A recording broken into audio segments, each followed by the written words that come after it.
कबीरा संगत साधकी साहिब आए जाद, लेखे में सोही घड़ी बाकी दिन बर्बाद। नमस्कार सभी को। जैसे कि पहले भी हमने मन मंदिर चैनल के माध्यम से जाना था संतों के वचन भाग 3, आज हम जानेंगे संतों के वचन भाग 4।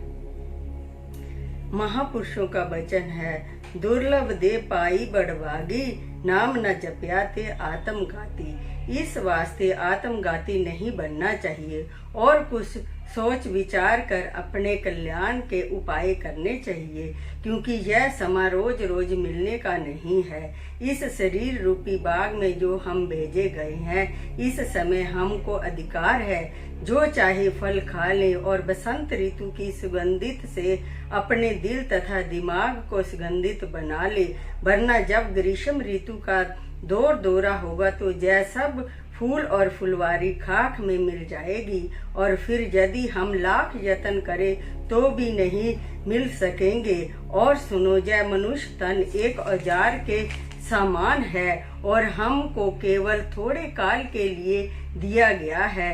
इससे शीघ्र अपना काम निकाल लेना चाहिए, वरना जिसका यह है वो समा गुजरने पर हमसे वापस ले लेगा और हम फिर देखते ही रह जाएंगे।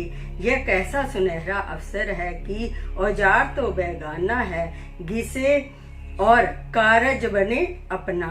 लाल दास उठ भजन कर, आलस उंग निवार, रस बिगाना कारज अपना, दिन सो लिए सवार। या यूं समझो कि जैसे कोई मनुष्य किराए के टट्टू से दिन रात एक कर काम लेता है, ऐसे ही यह शरीर भी हमारे पास किराए का टट्टू है। इससे जितना भी काम लिया जाए उतना ही लाभ है, वरना इसके हाथ से निकल जाने की कोई अवधि नहीं है। ना मालूम कब, किस घड़ी और किस पल के अंदर यह हमसे अलग हो जाए।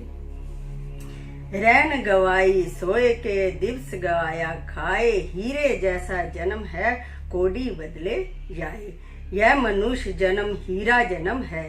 इस हीरे जन्म के बदले संसार के विषय विकारी रूप कोड़ियों को खरीद करना भारी चूक है। जो लोग इस अनमोलक शरीर को पाकर सदा इंद्रियों के विषय में लवलीन रहते हैं, उनकी मिसाल उस भंगी की सी समझनी चाहिए जिसको एक राजा ने प्रसन्न होकर स्वर्ण का थाल दिया था और वो उस थाल में गंदगी उठाता रहा। वो कथा इस प्रकार है। कहते हैं कि एक राजा था जो बड़ा ही नेक और प्रजा के पालनहारा था। वृद्ध अवस्था में पहुंचकर उसके घर संतान उत्पन्न हुई।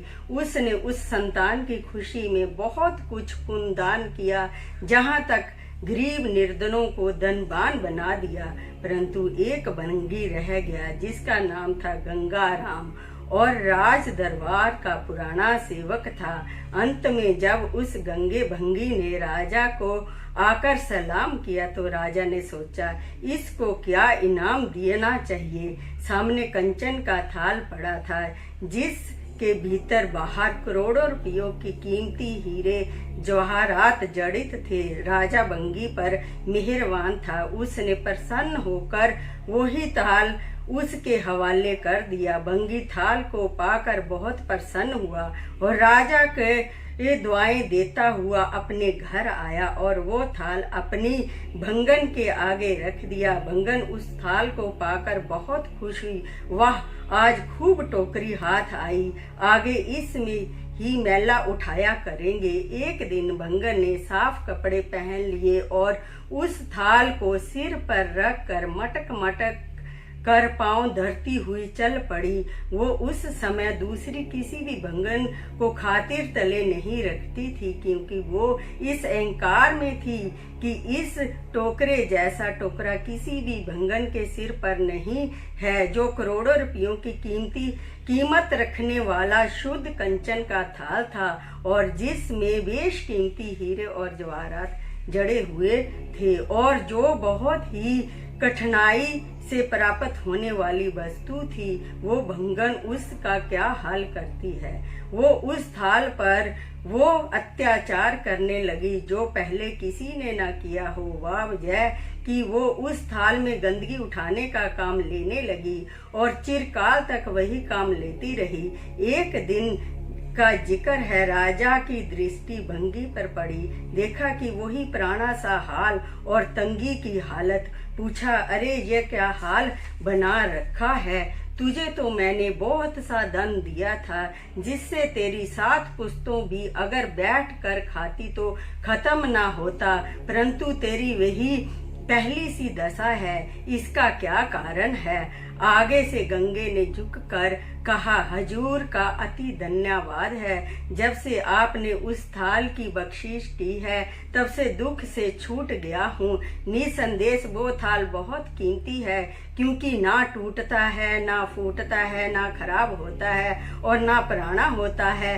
पहले बड़ी दिक्कत होती थी, थोड़े दिन गुजरने पर एक नई टोकरी खरीदनी पड़ती थी, परंतु जब से थाल हाथ आया है, तब से इस मुसीबत से छूट गया हूँ और ये थाल इतना सुख देता है जिसकी कोई हद ही नहीं है।